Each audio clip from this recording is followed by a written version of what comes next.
Well, welcome everybody. How are you? This is Michelle Gardner-Ince, and it's such a pleasure to be with you this evening. Give us a shout out if you're there: Facebook, LinkedIn, Instagram, YouTube. I am so excited to welcome my amazing friend of a very, very long time. I'm not going to do years, Gail, because I do not want people to know.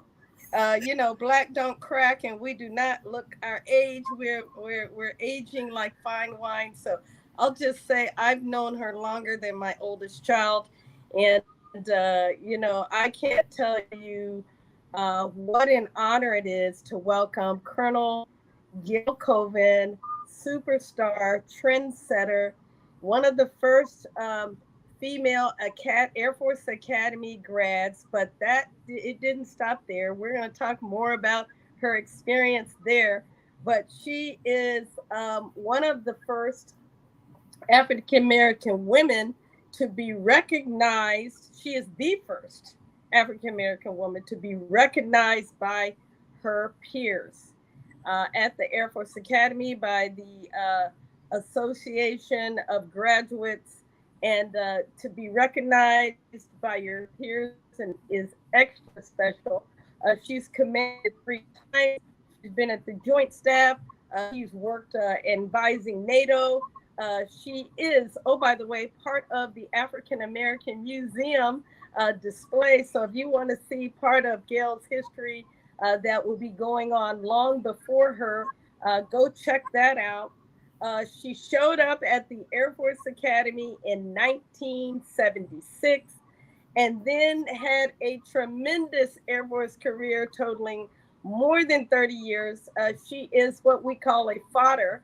She is a first, she is an only, and she is definitely different and has made a difference in the lives not only of those she led within the Air Force, but is currently doing that at the Air Force Academy as the Chief of Staff. So, welcome again. I could go on and on and on about Gail, but I want to say she is one of 3 African American women that were in that first class. Welcome, my dear friend. I can't tell you how excited I am to be here with you.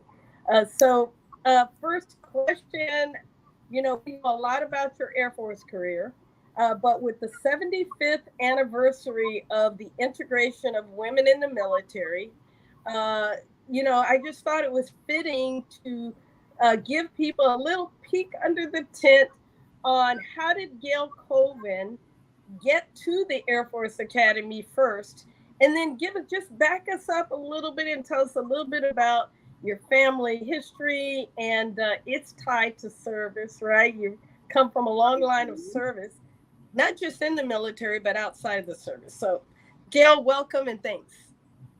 Well, thank you, GI, for that amazing introduction.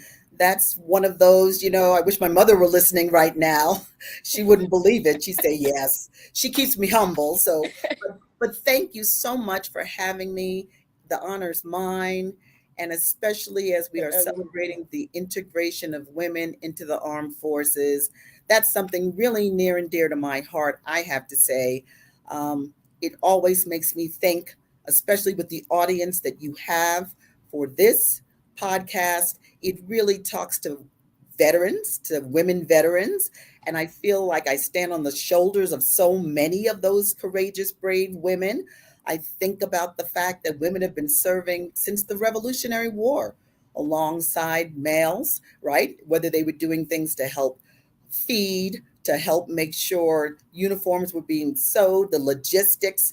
I think about the Civil War and participation by women. And I just have to point out, and I know we're just talking and I'll get to your question, but behind me, no worries. Behind me is a picture that my husband and sons gave to me the very first time I took command. And I just wanted folks to see that if they could. Wow. It's William Kathy.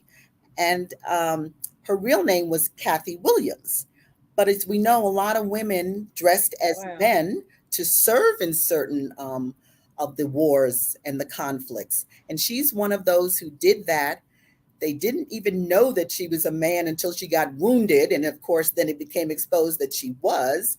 And then they made her leave the service. And probably within the last 2 years or so, her family finally got the pension and compensation to recognize her service. So she's Wow. always been an inspiration to me. Wow. And so I have her there. Wow. But thinking about how I got to the academy, I'll just say, just lots of blessings. Go back to 1976. I had completed 2 years of college and I'd run out of money. I had been working a couple of jobs. I'm one of 6 children that I'll talk about in a little bit. And so, money was tight. There wasn't a lot of money. Um, and so when I ran out of money, I had to take a year off to try to figure out how I was going to make my way back to college. And I think the universe conspires for your good. And at that time in 75, President Ford had just signed that executive order that would allow women to go to the service academies. On top of that, I had an older brother who had graduated from the Air Force Academy in 1975, and he was working in the admissions office. And so he encouraged myself, my younger brother, to apply to the academy. And for me, it just seemed like it was a godsend. The door opened, the stars, everything aligned, and I was able to apply to the academy and get accepted. And I have to say, it was sort of an easy sell. I wanted to complete my degree. The other thing was that I really did some research on the military and the academy. I saw what my brother had done and was very proud of him and proud of the young men he would bring home to visit us. And I thought, okay, these look like fine, upstanding people. And then the military also was appealing because it was a meritocracy from what I could see. It, equal pay for equal work, your performance based on how Yes. you were judged, and all those things were appealing to me at the time. And so I took a chance and went to the academy. Now, the funny thing though is because I had completed 2 years of college, somehow when I got there, I thought I was going to be a junior. I thought I was a transfer student. And I have to say, my first day was a little eventful because you pull up and you see upperclassmen yelling at the underclassmen, telling them to get in line, to do all these things. And I'm thinking, boy, I'm Oh, so by the glad way, I I have had to a freshman. pause you there. Oh, by the way, I have to pause you there. These weren't just upperclassmen, these were mostly male upperclassmen. So, you were this small. How many of you were in that very first class? So we had 157 approximately women come in.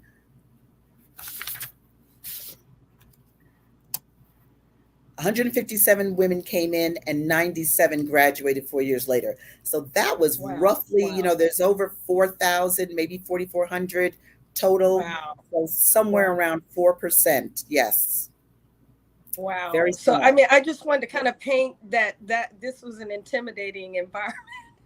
Yes. Even if you were a male, it was intimidating. But to know that you were this small percentage for the first time going into this male dominated arena, that's amazing. Sorry, I didn't mean to interrupt you. No, no, no, but you're right. That made us more visible. Talk about being a minority, and from my standpoint, a little bit of a double minority. Um, but I truly thought I was a junior and a transfer student. So as I approached, the in processing, and trying to explain to everyone that I'm a junior, I'm a transfer student, and people are laughing. And, I find this guy who I now know later is a major, and I walk up to him with my record and I try to explain it. And he tells me just to get in line. So I'm not in a good mood that first day. And I'm thinking about how I'm going to leave. At that time, they cut our hair. So we go through the line, Wow. women get their hair cut. Um, I had gotten mine permed. I had an afro at the time. It was the 70s. I get an afro. I read the regulations on hair and I get mine permed and pulled back and they start to cut it and spritz it with water and that just made it look crazy. And Ah, as they're cutting it down, I'm like, go lower, because now it looks half permed, half not. And by the time we get done, mine is about as close as a, a low cut. And then I'm doubly mad because I'm not a transfer student and I have no hair. So I'm thinking I have to stay just a little Oh my longer till my God. hair grows back. But exciting first That day. is too funny. That is amazing. So you basically got the female version of a buzz cut Yes. that very first day. Well, what were you thinking when you thought, I've already finished 2 years of college, right? And now I have to start over. What made you stay? I have to admit, some of it was the haircut. I'm from New York City, and I felt I could not go back looking like that. To, the circle that I was running in before, that would have been unacceptable. So that was part of it. The other part was I thought about the opportunity and that this was a way for me to finish my education. Again, I had no financial means at that point to go back to school, and I said I'm going to be able to do that here, and I was going to stay. And I have to say, and I also thought about my brother who was the recruiter. I have a brother who graduated in 75 that Yeah. stayed behind, I said, but he's the one. And I thought, now I know he didn't tell me I had to start all over again. So I had a bone. To this day, I have a bone to pick with him on that part, but it all worked out. Well, would you say, women face some unique challenges?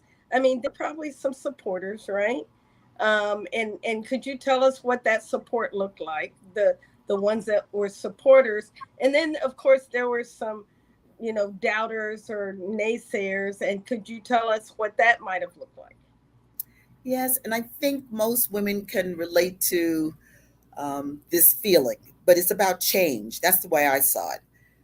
It had Hmm. been Hmm. really an all male institution since its inception. And so, through the men's eyes, the women are coming, the standards are getting changed, if not lowered in their minds.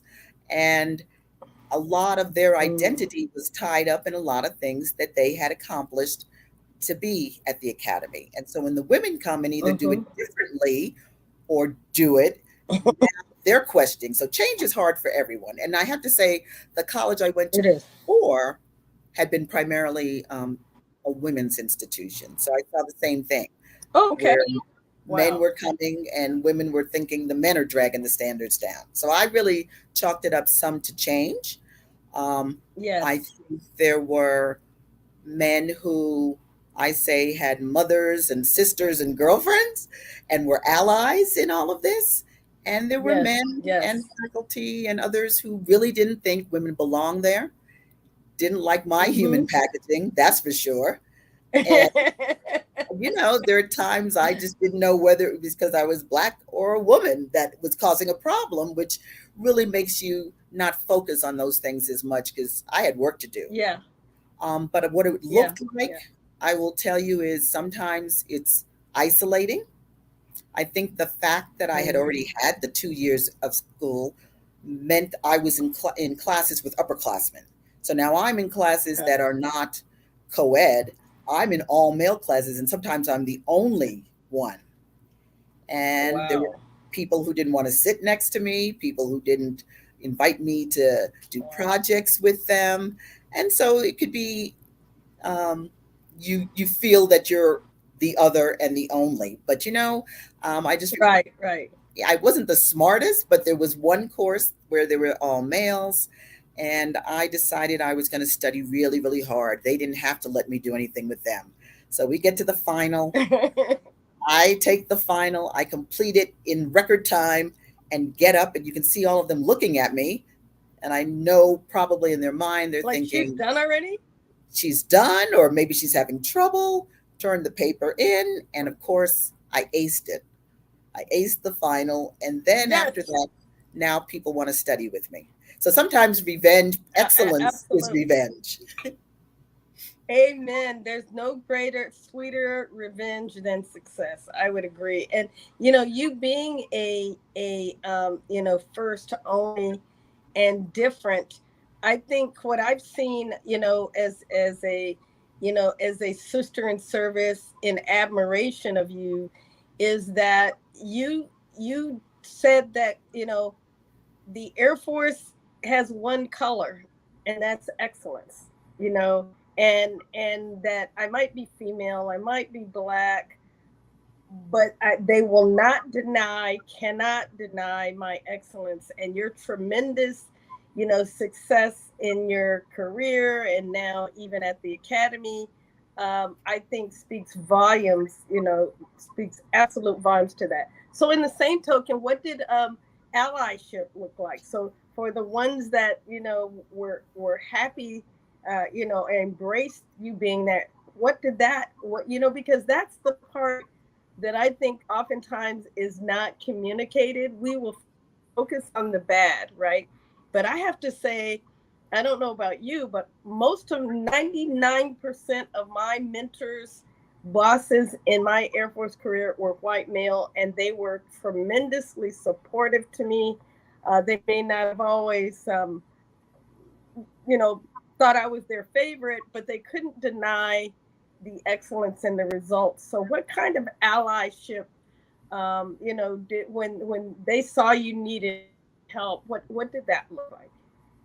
Yeah, my experience is similar to what you're talking about, and I couldn't agree more, really, because there were, if you think about it, the majority of that class was white male.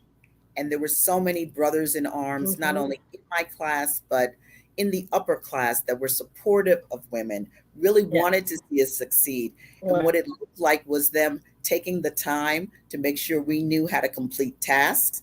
It was when they saw the Beautiful. minority of people who were treating us badly or doing wrong things to us, pulling us out and protecting us or saying, come with me, Oh, wow. and training Wow. us the proper way. Wow. And so you're correct. Wow. There were so many more allies and brothers in arms to this day. And even throughout my career, I think of the men who mentored me because a lot of times in units in those early days, I was still the only Black female officer. And so I really didn't have Yeah. peers to hang out with or to encourage me. And there would be bosses, I would have people I worked for who would pull me aside and tell me how to succeed, or they would support me in meetings. And it's interesting because I just want to share Wow. um, in my Wow. early days after the Please. academy, I tried to sometimes hide the fact that I was Black and female because back then, we didn't have a lot of the electronic ways of going. You could go, months without people knowing what you looked like. It was just paperwork. And I look back on that. I used to write my name, G. Benjamin Colvin. And I remember people calling the office I worked in asking for this G. Benjamin Colvin. And I look back on that now and I think, how crazy was it? Because I was trying to be very competent. I was trying to overcompensate with the excellence. And when you think about it, the first thing you You're notice trying to about, be genderless. yes, genderless, raceless, whatever. And then you get into a room and I go, the first thing they Yes. notice is I'm Black and female. And then I had supervisors who encouraged me and said, you have a unique perspective because of that background. So you really ought to be sharing it and you shouldn't be hiding. And so, to this Wow. day, I think about Wow. presence and role models. And even though you sometimes are reluctant to be a role model, the power of a presence and an Mm. image is important to everyone to see that anyone can be Mhm. something or can have a presence and influence in a room. And so that's an early lesson I learned in the military. Yeah. Absolutely. And how important do you think it is in today's world? I mean, women have so many more opportunities, right? I believe that the military kind of set the tone for the commercial sector, in the form of equal pay, more senior opportunities that I witnessed and read how, corporate was making a parallel switch just like the military was. But, how important do you think mentorship by someone who doesn't look like you, that's different than you, how important is that, do you think? And then I'd like to give you an opportunity maybe to name a few allies, from yesterday and today. So I think it's critical because the only way you grow is if you have diversity in the things that impact you and the things you're exposed to. And I even think of when we were little and we didn't come from money or anything like that. My parents thought it was very important to be in social circles where the children were exposed to adults who did very different things. And I don't think it's any different in the military or whatever profession I think someone is pursuing, to get different perspectives, different ways of thinking about how people approach work, how they succeed. Mm-hmm. And you think about the military, there's all these different functional organizations. You could belong to AFCEA if you're a comm person. You get together with people who are like you in some ways because of your functionality, but they also have different experiences, have risen to different ranks, and you network to figure out how to navigate this thing.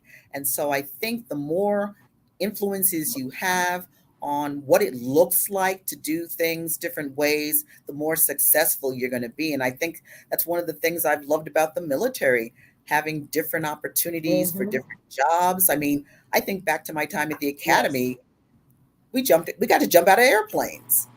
Inner city kid from New York, I never would have had that opportunity. And the more you experience different things and have mentors who don't look like you, I think those are all confidence builders as well. Yeah. So speaking of, things changing, how would you say the experience of female cadets now compared to, what are the new opportunities they have, the new, the barriers that may have been removed, right? That might have been there when you were there. Yes, I think all the women that came in with that first class would be so proud if they could see what I see. I mean, now I think I mentioned we were probably 4%, if that, at the time. Now we are Mm-hmm. near Mm-hmm. 30% of a class. And so when you think Wow. of what it Wow. looks like to watch these cadets march or just to go about their daily duties, there are more women. And not that you have to um, necessarily always seek that support system, but it's always nice to know that they're there. I think about the fact Yes. that when we look at command positions, quite frankly, the women here are often overrepresented, and that's great that they rise up to be Wow. squadron commanders, group commanders. One of the things that struck me for a couple of years, there have been times where the number one grad has been a woman. And just because in the early days, again, Wow. change is hard, it's hard to accept new things, the women tried to be a little more subdued. And we didn't always feel the love that everyone was supportive, but it almost brought tears to my eyes. There's a way that they announced the top grad right before graduation, a couple of days, and the whole entire wing clapped, applauded this woman, and was happy for her success. And Wow. that's a great feeling. I Wow. think about the opportunities for women here, STEM and cyber, and just we have lots of trips abroad. You just see the women blooming. There's so Wow. many opportunities for them. Um, I'd almost wish I'd do it again, but not really. Um, but it, they have a lot of And what's opportunities. cool about no, what I was going to say, what's cool about that is that, we know being at a military academy, Air Force Academy, is competitive, extremely competitive. Competitive to get in, and then to rise to the top to these leadership positions really, really says a lot about the caliber of women and the future of our nation's, I call it the greatest Air Force in the world. That women are rising to these leadership positions, which I hope will equal, right, that they will have leadership positions in the Air Force, in their future Air Force. So that's amazing. Let me ask you this. Uh, let's talk a little bit about your your opportunity to lead while you were in the Air Force. I tell everybody, I don't know that a Fortune 500 company would have given this little black girl from Georgia the opportunity to lead $1 billion, operation when I ran the Army Air Force Exchange Service with 7,000 people, in 87 locations. Maybe they would have, but I just am always so honored, not only that I got to, but so many women, minority women, got to lead. And I think I told somebody recently that, a strategic hire by a Fortune 500 company of a woman veteran is like pure gold. I mean, I said, because they not only have seen excellence, and this is what I would say about you, at this level, and this level. They've seen it at this variety, and this variety. So the depth and breadth of the excellence they've seen, and they're working in an area that they have a specialty in, means you are getting a very extremely competent, high performing, results driven employee. And you have done international work. I mean, you got a chance to do things overseas. So tell us a little bit about that, and then I love to tell everybody kind of how we connected. Yes, yes, yes, yes. So, um, just blessings, I think. But I think the military, and I'm sure all of our women veterans would agree, the military trains. The military helps you develop skills, and all those things serve you well. And all of them are like building block approaches. You master something at one level, and then they give you another level job that allows you to use those skills but learn new ones. And so, as we talked before, it's almost like you get comfortable with being uncomfortable. You almost seek that next challenge of, okay, I may not know this new job I'm going to get, but I know that I know how to approach the learning in it. And I know how to quickly figure out who does know what's going on here. And I'm going to rely on those people to build my knowledge base and then to see what I can add and contribute. I have had an amazing military career.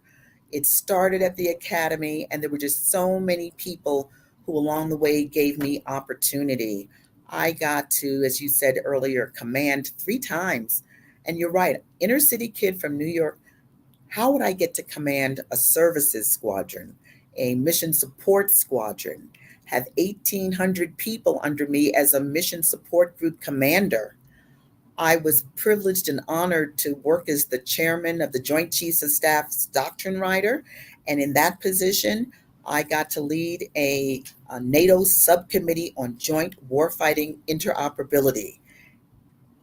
First Wow. woman, first African American. I mean, that's African American woman. There was actually an African American man before me, but I Right. will say that's mind boggling. You go into other cultures now and you are Yes. trying to figure out Yes. how to lead international groups of people around war fighting. Are we going to use the same munitions? What's going to be the processes? What's going to be the joint doctrine that we're going to use? And that whole experience is just amazing to operate at a level where you're trying to really understand, how do I build relationships with people that allow us to then Yes. do work, right? Because if you connect with the people and then make the relationships, then you can do the work. Because if you can't, you Yes. don't. And I think of early in my career, I I'm an introvert. And I think there were times, and I think some of us are guilty of that, where we don't participate in things because for a lot of reasons, maybe we feel like we're not interested in what the group is doing at large. We feel like we're already a minority. So how do we get ourselves? We don't know the entree to get in there. But once you do Yes. start to create those relationships, I realize that's how the work gets done. You really do have to put yourself Wow. out there and connect on some human Wow. level. So, but just the And I international, think you are excellent at that. I think I learned along the way how to really get that to happen. But And then coming back to the academy and being in the position where I was a vice commandant, so in charge of some of the military training. It just, those opportunities, I don't know what I would have done if I hadn't come to the military, but it seemed like every job, every challenge stretched me. And I really enjoyed that So challenge. so I think my sound may be a little delayed, so please forgive me for cutting you off. Um, but I did want to say a couple of things. I want to say that ever since I've known Gail, and we met as commanders that were both pregnant. She was pregnant with her second child, and I with my first. And I tell everybody, I do not know what I would have done. Gail showed me the 101 of being a woman in command, in leadership, and being a mother. I'm going to tell you, she taught me meal prep before we knew what meal prep was. She taught me take your baby with you everywhere you can until they go to school. To this day, Brianna and Aaron think they're supposed to get on a plane every time Brian and I go somewhere they're supposed to go. So I just want to publicly say, thank you for giving me permission to be the best mother I could be and releasing me from, you said something you probably don't remember. You said, Michelle, we're not going to be our mother's mother. Our mother's mother never commanded, at that time, 400 people and, had the amount of responsibilities that we had. And just trust that God, made you a mother and you would be a good mother. And I can't tell you, that released me, that gave me so much peace. And I probably still try to do too much, but I just want to thank you for that mentorship. And I think that's what we have to do as women and and leaders, give the little inside tips, whereas from the outside we look like we're doing it all, balancing it all. But it's wonderful to just have somebody come alongside you and say, let me show you how I did it. And I love you for that, girl. Love you. Oh, well, listen, I think we did it together. And I think about how we tried to balance all that. And quite frankly, where do we get the energy? I have no idea. So, I Gia, don't I don't know know. if you I remember do not know. taking our kids to daycare. And you're right. We had on the weekend, we're Yes. preparing all these meals for them. Sometimes we're feeding them in the car as we're driving back and forth. At the office, I was a rebel. I think I had a playpen in my office, so I've always been a workaholic. So I had Brianna in the playpen, eating her, putting her down while I was finishing up work. Crazy. It was amazing. But I do think I look back on that, and in reflection, sometimes I say, we were over the top a little bit. I will say that. But I Yeah, do yeah, yeah. remember thinking we always were competent. I remember a job I had in the Pentagon. Yes. I applied for this job, and you asked me earlier who some of the people who were amazing, and there was a guy, General Fullhart, and I'll never forget him because when I Wow. interviewed for a job, I told him that I would work hard. I would put out better work than anybody else in his office, but I had two little ones and I had to drop them off in the morning. I told him that I needed to go home in the evening and put them to bed and eat with them, but that I would work after that. And he said, sure, come on. Mm. He allowed me Wow. to, based on performance, and I did perform for Yes. that gentleman, but I think he Yes. also saw Yes. that he could give me a little discretion and leeway to help balance my life a little bit. So that's amazing. We did do that, and I Yes. remember you do. We Yes. also we did try to think about, when you're the first, you really have a responsibility Yes. to think about not being the last. And that's what I got from True. you. There were so Oh, many times at conferences, Tuskegee Airmen conferences, where you would say, okay, Gail, we're going to run a session and it's going to be for women. I don't know if you remember that, but you were always thinking about how to share what we know and how to get that crosstalk and network to really bolster other women. And I just always appreciated that about you, Wow. because you put me on a trajectory to be very intentional about that everywhere I went. And I also think about the women in my life when I was little, because my mother, my grandmother, and my godmother are what I call my three wise women. And they really were different. Mm-hmm. I saw my grandmother, she started out doing domestic work when I was young, laundry, taking in laundry, cleaning people's Mm-hmm. apartments. Mm-hmm.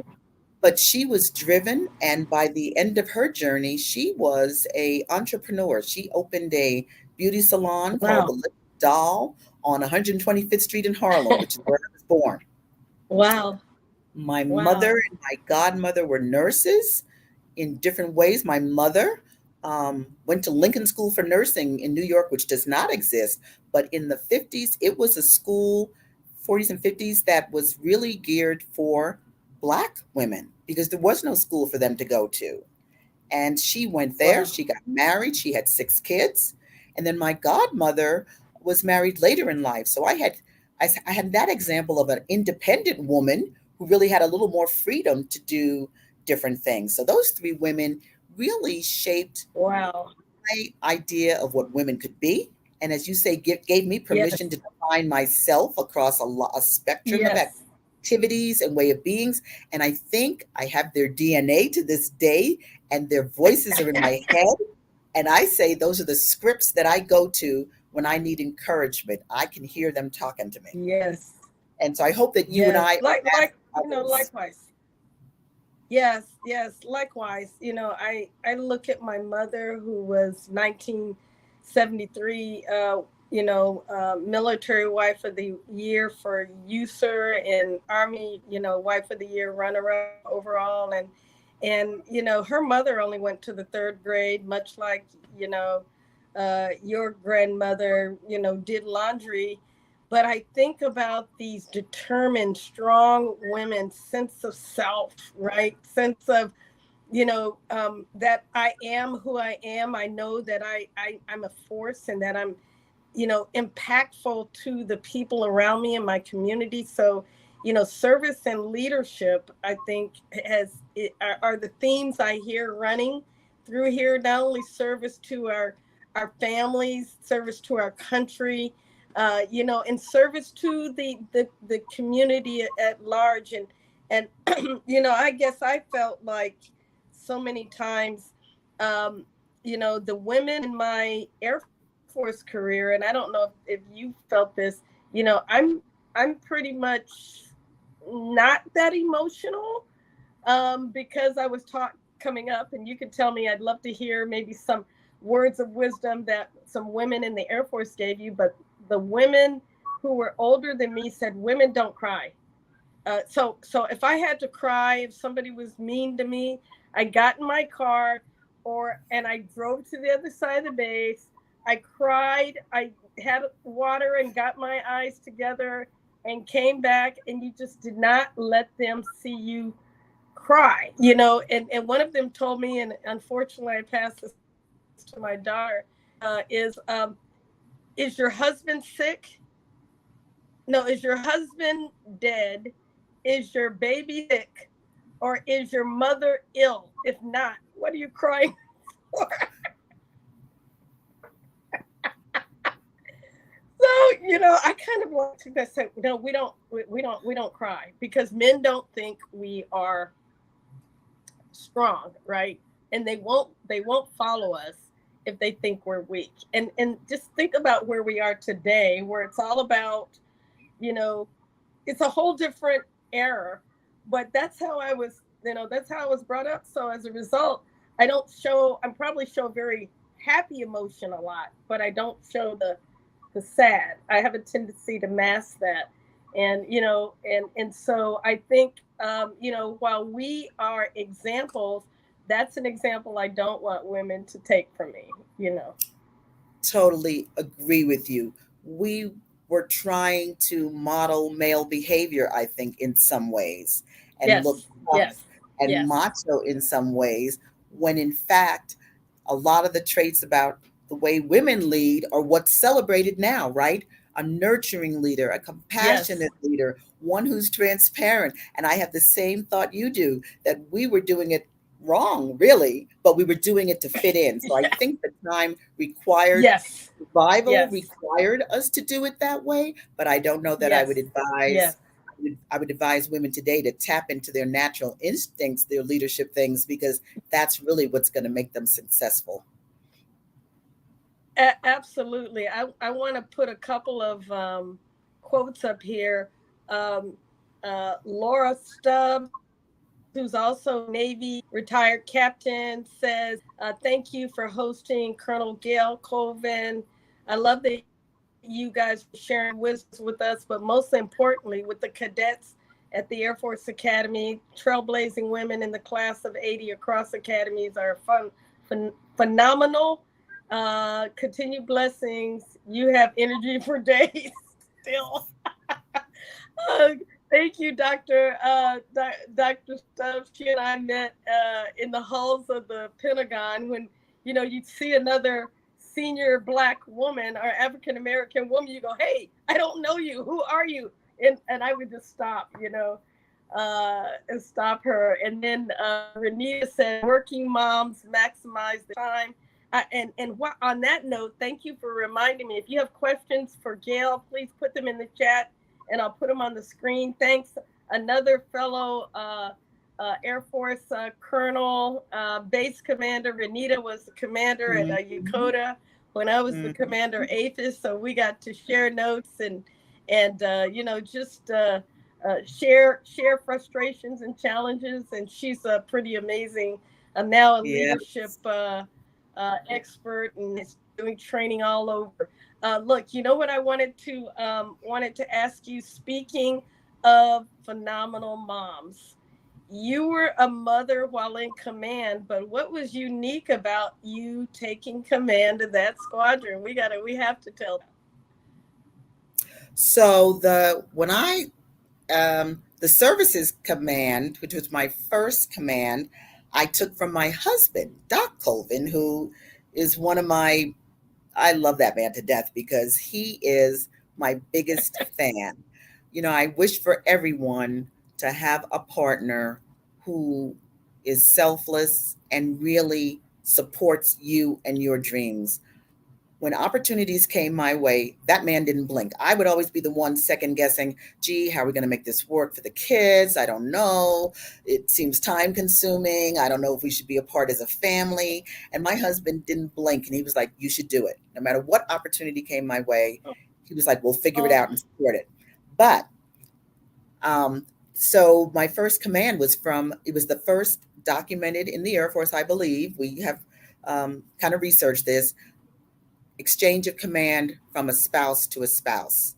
So wow. interestingly, we're nothing alike, which is opposites attract, I suppose. I just remember the services squadron, and as I took over, walking through the squadron, and when you first take over something, you really are observing. You're trying to figure out what are they doing, what's the important task, who are the people, and they would explain things to me, and I kept asking questions like, well, why do you do this like that? And nobody would give me an answer. Or I'd walk around the squadron and I'd say, that's interesting. Someone tell me why this is set up like this. Nobody would answer. So I finally got the flight chiefs together and I said, okay, everybody, um, why I'm not judging. I just want to know why you're doing it that way. And someone finally sheepishly said, your husband did this or established this. So I, of course, went home and said, okay, dear, explain to me why you did this. But it was just interesting because we're all different and we do things differently. But it was just a funny experience for them to say, we're doing it because your husband said to do it this way. It And was I always, love that because I love Doc. You're right. I've never known him not to be supportive. I'm blessed, Brian Ince, my husband, to have similar. But it was Doc who introduced us because Doc was yes. at the end of his services commander tour, and I was just starting mine. and we met at a Air Force Services Commanders Conference. And he goes, "Oh, you've got to meet my wife. You've got to meet my wife." And so it was Doc that made the connection between the two of us. So you are truly, truly blessed, and we both are. And I We just both think that's are. pretty amazing. We both are. Yes. Yeah, yeah, yes, yes. So somebody also put in here about women don't cry. I still believe we stand upon this concept in our professional lives. We can't be too stern and we cannot be too sensitive. Model male behavior. I think we still are, and I thank you for speaking on this. And this has been a subject.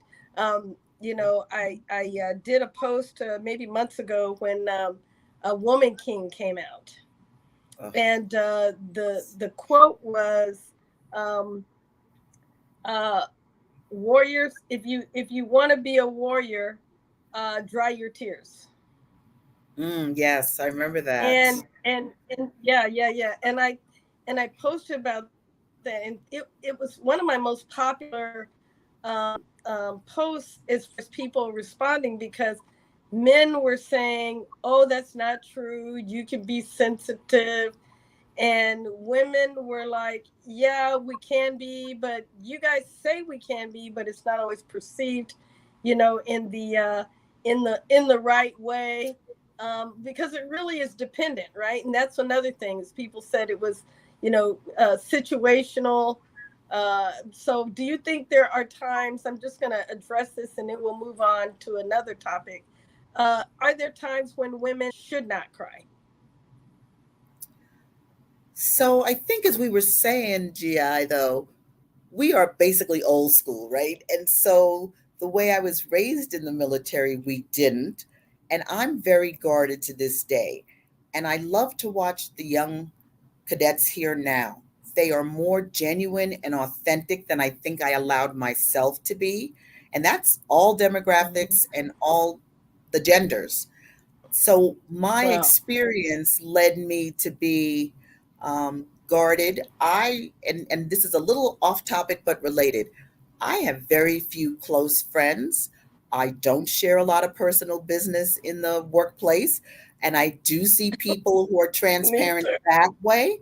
That doesn't work for me, and I'm not Yeah. trusting that way. Yeah. So I'm a little more Yeah. guarded, and so that would play into my not crying. I might share some personal Yes. experience, but I pick, because you have to, I'm a person who you have to earn the right to know private things about me. Like Yes. you get them because you're my friend, Yes. Yes. but I don't share Yes. widely. And Yes. sometimes I do worry that people are too transparent in the workplace, because they then Yes. people might hold Yes. things against you later. And that's just the way I'm seeing the world. And so people I have to agree. judge the group I they're agree. with. I agree. And I still think in this day and age, some people get away with things and can be transparent and they're not judged by it. And there's still biases and things. And so people might say, oh, the reason she's Yeah. not doing it is she's got a family. She has to go home to the baby. So I don't Yeah. share a lot Yeah. in the Yeah. workplace, enough Yeah. to be cordial and collegial. Um, but it's also Yeah. why I like having my group of women friends, close friends, male and female. And when I think back to the Yeah. academy Yeah. experience for me, the women in the early days all lived together in a women's area. And so, and they were, people have labeled us the 80s ladies. We're a tight group of women to this day and age. And I like to call them, they're the jewels in my jewel box, right? Because that's where I went to for support. After we would be out there in that environment, I call it a male rich environment. It was a place for us to let our hair down, laugh, cry if the day made us cry, share Yes. Yes. experiences. And so you got to have that support group. But it is very dependent, as you're saying. And I think people just have to judge. Yes.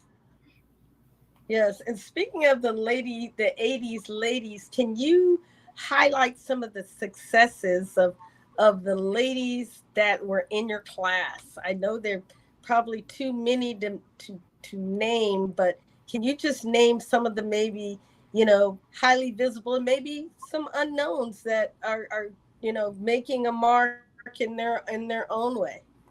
Well, I think they're amazing.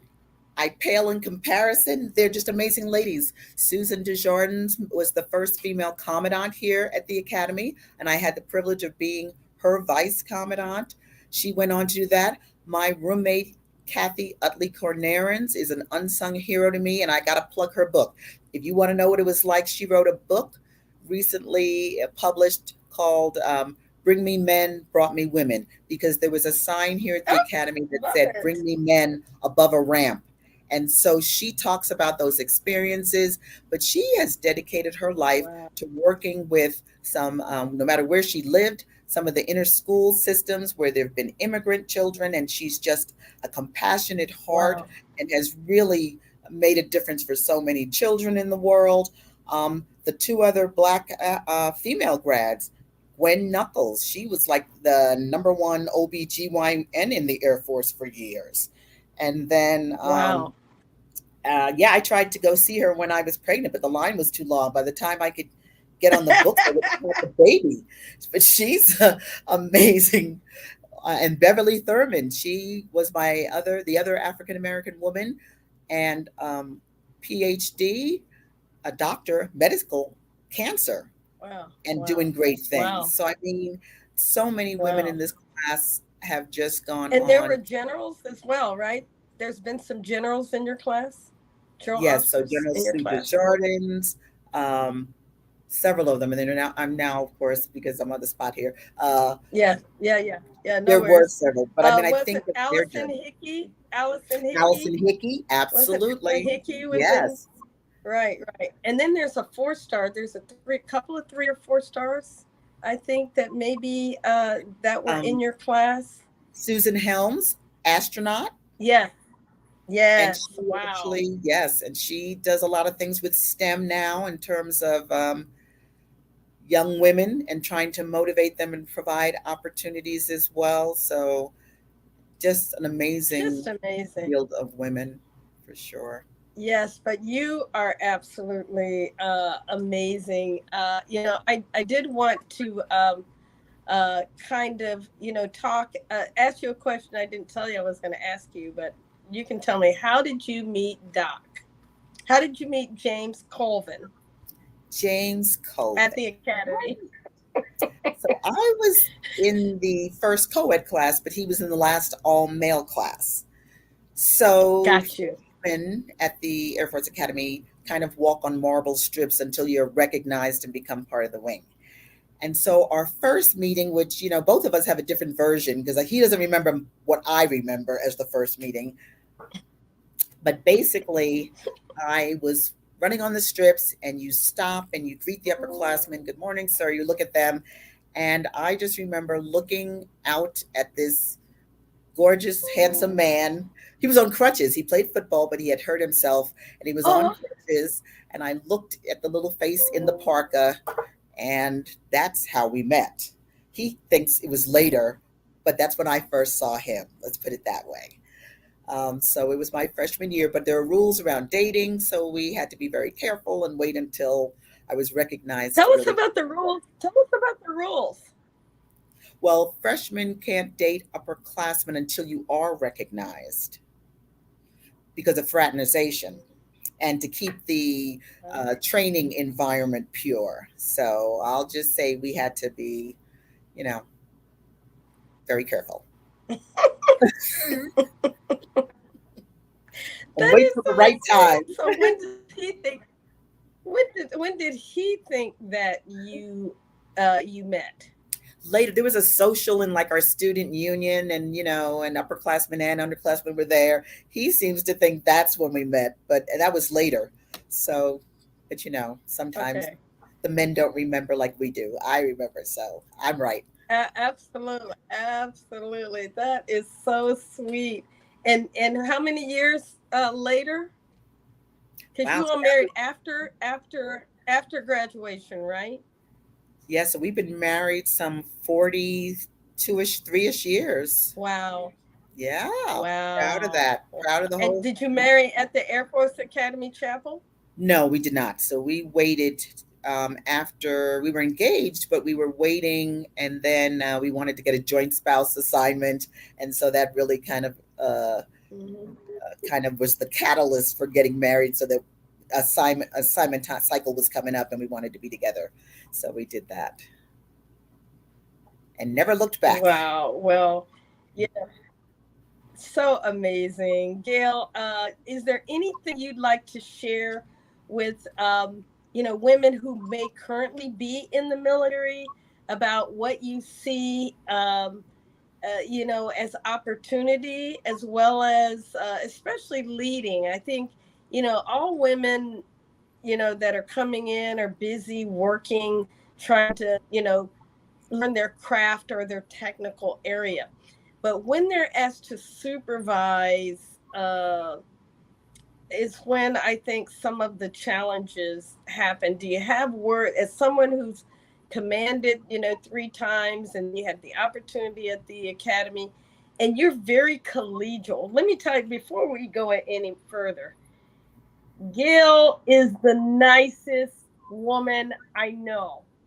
I mean, she's always effective, but she's smooth with it. She always brings everybody along, and everybody loves going along, even if they originally didn't want to.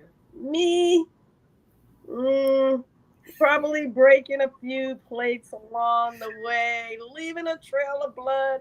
And I've asked God to forgive me for that, in my Air Force days. But just tell us, how do you do it? I want to give these ladies some nuggets when they watch this video, and they can say, I heard these things from, Colonel Gail, first, one of the first Air Force Academy cadets. This is what she said I need to do to be more collegial and lead in a more collaborative way. Well, first I'm going to say though, but sometimes you have to do it the way you do it. I think it is a little situationally dependent. There are times where you have to be a little more direct and just say, this is how the cow eats the cabbage, right? And we're all going to do it. But I think in order to be able to do that, in the times when you can, if you can make connections with people, I think it's about creating that common operating picture, finding ways for everyone to buy in. And especially as the force is more diverse on so many levels, people come at it with different issues, different backgrounds, different perceptions, but everybody wants to serve. So I think when you create those individual connections in the calm times and just try to figure out what people's equities are and what really kind of helps motivate them, then when you do have to get them together, everyone doesn't agree on everything, but if you can find those common spots that people can shake their head to, I think that really goes a long way. And then really listening. I think we all know that because some of them, some people have, I think the younger people are so smart. And I find every single time if I am trying to solve something and I ask people, or if I start with a young person, they usually have the best answers and they are seeing things correctly, They or do. something they provide something you can build on. So I think it's really making sure everyone feels like they have a voice in it and a piece of it, and Yes. then everyone can come together. So, and I just like hearing all the different opinions because you really do get to better answers that way. And I would Well, say, you sparked something. mhm. No, go ahead. No, go ahead. No, I was going to say you sparked something in that you said young people seem to have great answers. And because you're surrounded by 4,000, plus cadets, um, that's always one of the challenges of, I call it, more mature leaders in how do they lead this new generation. What would be some advice you would give them, on how to, get the best out of these young smart people? Because so many people say, oh, they'll quit on you, they'll just leave. But what are you seeing, and how do you approach, getting their buy-in and getting their involvement? First of all, I recognize they're way smarter than I ever was at their age. These young people here, they have copyrights. You should see them in action. They are articulate. they're committed to service. Even before they get here, some of them have companies or have done things Wow. in their communities. Wow. I mean, we have young people here who Wow. were even homeless who have done amazing things. And so they're very serious in that regard. And I think it's the listening and knowing that you're not smarter than they are. You have experience. We have Yeah. experience, but that doesn't mean we're smarter Uh-huh. than them. We might be able to guide them. And I think if you're willing to listen to them, and when they do have something they want to do, we may know that their process may not be exactly right or might not get them there. But if you can work, as you said, alongside them and say, here's what you're trying to do, tell me how you might get there, let them fail a little bit, and then show them that Mm-hmm. no, add this approach to it. Oh, they're gangbusters. I think they're amazing. Wow. Well, Gail, they are so blessed to have you. I see you as a 360-degree leader. You lead up, helping in more than what? How many? Five, six superintendents, Yeah, fine. lead this amazing five, Yeah, I think I'm five. on my fifth one, and really the blessing is mine. Every single one of them has amazing super steps. I say superpowers, and I feel like I'm like at the knee of masterclass people. I've seen the first female superintendent. We now have our first African American superintendent. All of these superintendents have just allowed me to stay. I feel like a lucky penny because, I serve at their pleasure. They could have come in and said, you're out. But I have just learned so much from each one of them. They're amazing. And they're committed to this Wow. institution. General Clark is our current superintendent, the first African American one. He was also our commandant here. And that man's a leader. Wow. Wow. Well, you've been able to lead up, lead your peers because you've got 1 stars and 0.6s that are your peers that lead various aspects of the academy operation, and then you've also got the cadets that you impact.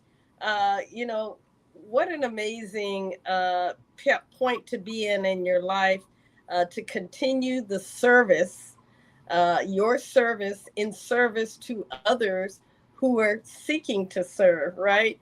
So if you'd like to leave us with, several things. The first thing is your strategy to handling the uncomfortable. Earlier in the conversation, you said every job that you had in the Air Force stretched you, you were uncomfortable. And so, after all these years, I know you have a strategy. And if you share that, and then any final words, if you want to do the Air Force Academy recruitment seal, to, to encourage women, men, all alike, to join the world's greatest Air Force through the academy, do that as well. Okay, I'll wrap it up here.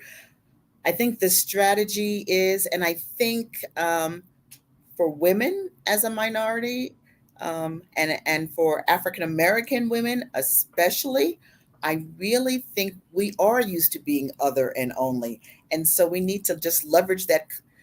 It's almost like I never felt like I was in the club, the good old boys club anyway. So you can leverage that. You don't need to feel comfortable. And so you can go into something, know that you don't know everything about it.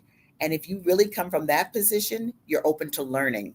And so you don't have to be uncomfortable. You just have to be inquisitive and curious and a constant learner. And then that's how you get the comfortableness.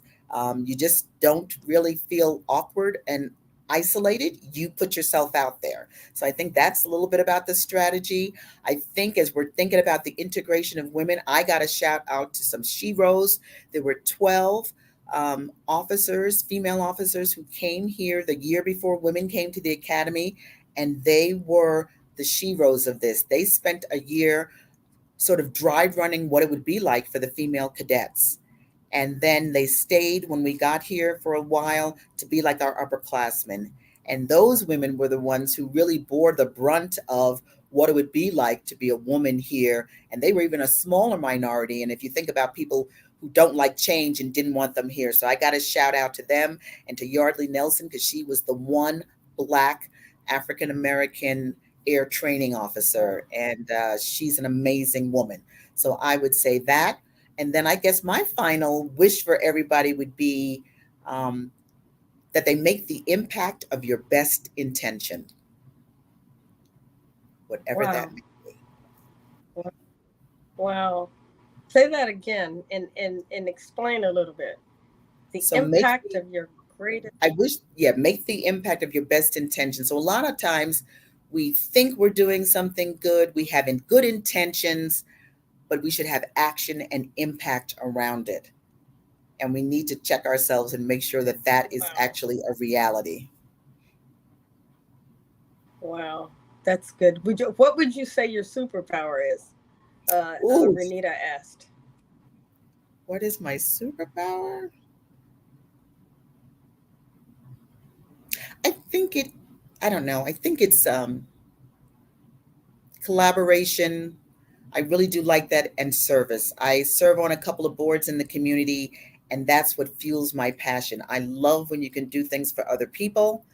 And every place, every assignment I've had, I've always tried to be a good neighbor and do things, everything from reading books to kids in Head Start to maybe go into a soup kitchen. I just really like connection that way. And so I think my superpower is collaboration and service.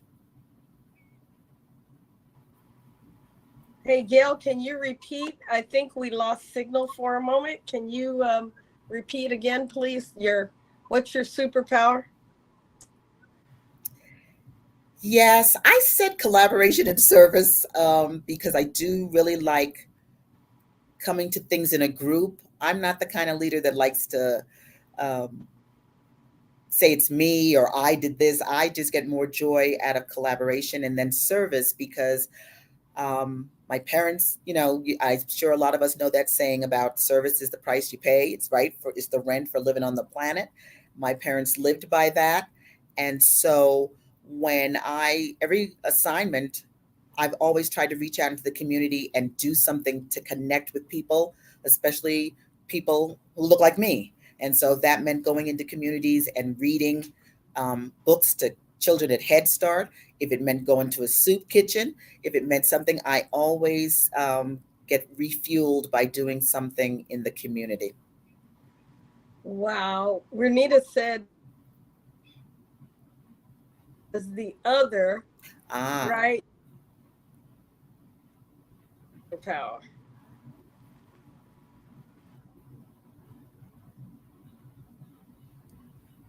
Passionate about STEM, by the way. If you ever want someone to talk to the cadets about women in STEM, Renita is amazing as well. yes, I would love to do that. And But please, you she's said I could do a given to pitch. the VA. Well, you said I could do a pitch, and I will. GI, send us your women, send us young African American males. This is an opportunity for the sons and daughters of America, and we don't take advantage of it like we should. And so, yes, I would love for people to connect me with prospective candidates as well, so we can just let everyone in this country know about this opportunity for free education. It changed the trajectory of my life, and I think it would for others. Wonderful. Um, Thank you so much. I want to thank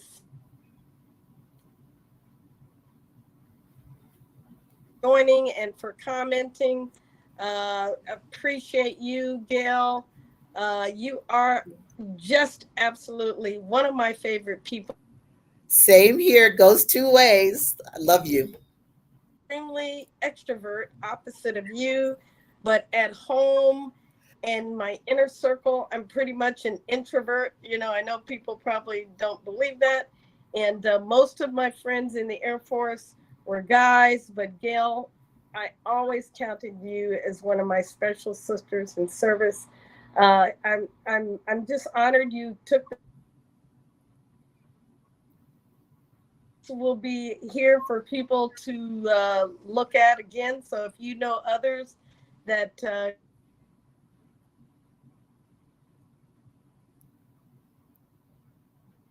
part of the Air Force's history. And I'm so honored to know you and to learn more about you. Thank you again. And we'll do what we can. We'll try to get color to the world's greatest Air Force. Thank you again. And see you later. Okay, love you. Thank you. The honor was mine.